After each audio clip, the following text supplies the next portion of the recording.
মৃত্যুর ফেরেশতা জিবরাইল আলাইহিস সালামকে আমাদের প্রিয় নবী হযরত মুহাম্মদ সাল্লাল্লাহু আলাইহি সাল্লাম একদিন জিজ্ঞাসা করলেন, জিবরাইল, তুমি কি আমার উম্মতদেরকে জাহান্নামে জ্বলতে দেখেছো? জিবরাইল আলাইহিস সালাম তখন চুপ হয়ে গেলেন, একেবারে নিথর হয়ে গেলেন।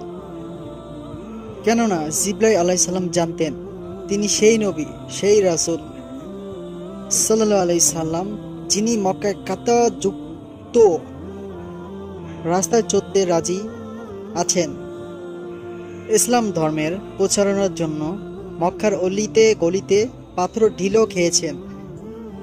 যিনি ইসলাম ধর্ম প্রচারের জন্য সমস্ত মুসলিম বালা মুসিবত সম্পূর্ণ মুশকিলের ভিতরেও থাকতে চেয়েছিলেন।